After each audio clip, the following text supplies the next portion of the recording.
Voilà pour le sommaire. Bienvenue à tous. Des magasins pillés, des passants agressés, un bus de touristes dévalisé. Le quartier de la Tour Eiffel à Paris s'est donc réveillé avec la gueule de bois ce matin suite au débordement de la nuit.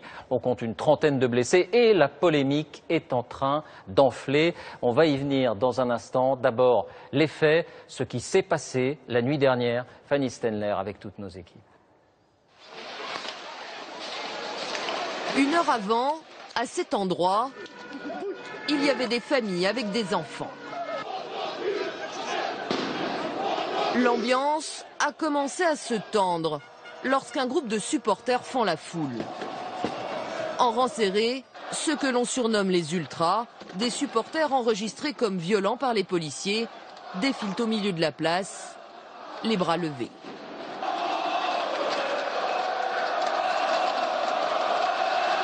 Les premières barrières commencent à voler. Au même moment, des supporters grimpent sur les échafaudages sans aucune notion du danger. Cette tour va tomber. Les joueurs du PSG sont obligés d'écourter leur passage pour raison de sécurité.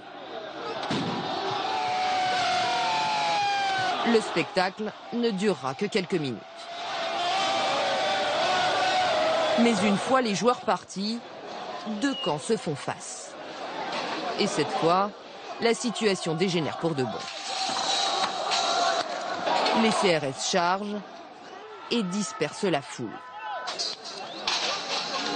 Les casseurs se retrouvent alors dans les rues adjacentes.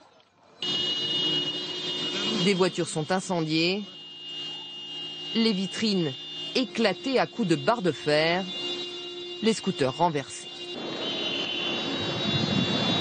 Sur cette vidéo amateur, on voit une centaine de personnes prendre d'assaut une supérette. À l'intérieur, les dégâts sont impressionnants. Les clients sont traumatisés, tout comme les employés. J'étais à la première caisse, ils ont envoyé la bouteille directement. Et après, j'ai couru jusqu'à là, en fait. Et j'ai eu peur, j'ai cru que j'allais mourir. Les mêmes scènes de violence se répètent un peu partout dans le quartier. Les gens, ils sont dans la voiture! Les gens, ils sont dans la voiture! La vache!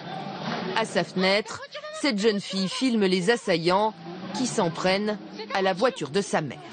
C'est des malades, c'est des barbares. C'est ma voiture! La voiture de maman!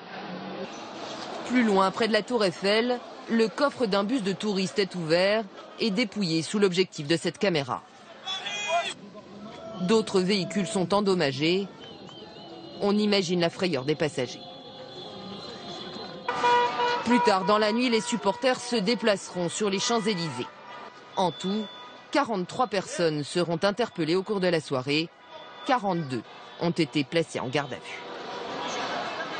Et ce matin, les riverains ont pris la mesure des dégâts de ce vandalisme. Beaucoup n'en reviennent toujours pas. Reportage Ambroise Boulès, Vivien Roussel, Philippe Turpot.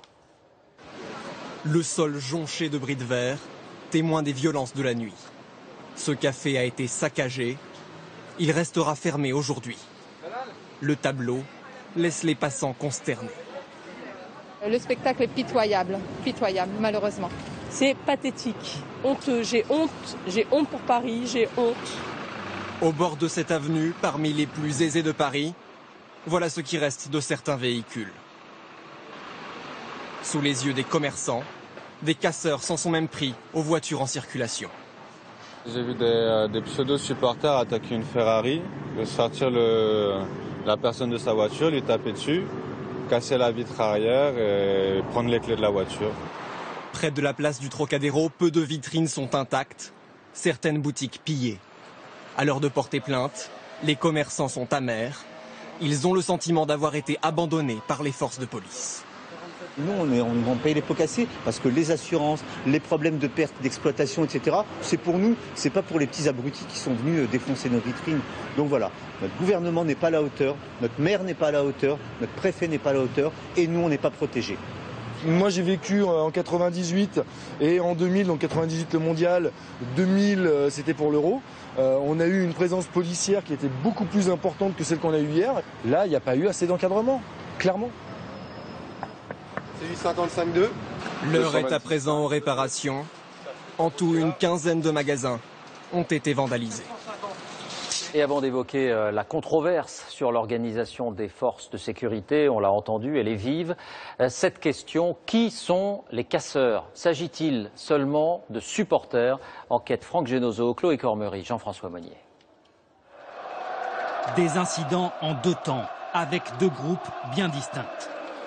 Les ultras du PSG d'abord, 150 supporters entrés en force dans la foule et qui viennent se positionner face aux stewards. Interdit de stade pour certains, ils veulent profiter de l'occasion pour dénoncer la politique sécuritaire du PSG, trop répressive selon eux. Très vite, le face-à-face tourne à l'affrontement. Jet de projectiles fumigènes, un stadier réplique en lançant une barrière. Un leader ultra reconnaît ce soir ses débordements mais prend ses distances avec ce qui s'est passé par la suite. On était quand même assez limité, on n'était pas non plus beaucoup et c'est un vrai problème. Et une fois que nous on a été dépassés, c'était pas à nous non plus de faire la police et c'est là où les casseurs sont donnés à cœur joie contre les CRS. Les casseurs justement entrent en action une heure plus tard. C'est à ce moment-là que la situation dégénère réellement. Et cette fois, les maillots du PSG se font plus rares. Les ultras sont remplacés par de jeunes émeutiers qui ont rarement plus de 20 ans. Ouais, franchement, on pense que c'est mal, mais bon, on fait ça aussi, tu vois, voilà. C'est la fête. Certains vont même plus loin et affirment n'être venus que pour faire le coup de poing.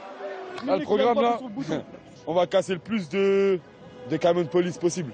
Voilà, tout simplement. Là, on va casser le magasin du CRS. Nous, là, ce soir, on est venus, on habite dans le 18e à Clignancourt.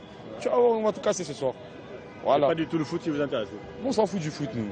De quoi écœurer les vrais supporters. Je trouve ce qu'ils ont fait, c'est ridicule, ça sert à rien. C'est vrai, c'est beau de gagner la coupe, mais aussi là, on dérange les gens. C'était clairement une ambiance émeute 2005 où c'était des gens qui étaient venus pour casser. Allez, c'est parti, tir de neutralisation. Ce soir, sur les 43 personnes interpellées, la moitié seulement se dit supporters du PSG. Preuve que certains n'étaient vraiment pas venus pour le football. Tout à l'heure, le directeur du club du Paris Saint-Germain, Jean-Claude Blanc, le président de la Ligue de football, Frédéric Thiriez, et le préfet de police de Paris, Bernard Boucaud, étaient reçus au ministère de l'Intérieur par Manuel Valls. La responsabilité est partagée, a estimé Jean-Claude Blanc, qui a fait allusion aux nombreuses réunions de préparation. Nous sommes tristes, a-t-il ajouté Manuel Valls, qui a été toute la journée la cible des attaques de l'opposition. La droite réclame aussi la démission du préfet de police de Paris, Clément Le Goff, Fabien Tormos. Une fête gâchée et ce soir de nombreuses questions. D'abord, pourquoi ce choix du Trocadéro? Le choix du lieu a été fixé par les dirigeants du club avec la préfecture de police dans la mesure où le Trocadéro est un espace géré par l'État et donc que moi en tant que maire de Paris, je ne me défausse de rien, je n'avais pas à décider. Une question de prestige aussi pour le PSG. Le symbole de Paris qui est la Tour Eiffel, qui se trouve également dans la marque du Paris Saint-Germain. Il était légitime d'essayer de trouver cet endroit pour faire partager au plus grand nombre ce moment historique de la vie du club.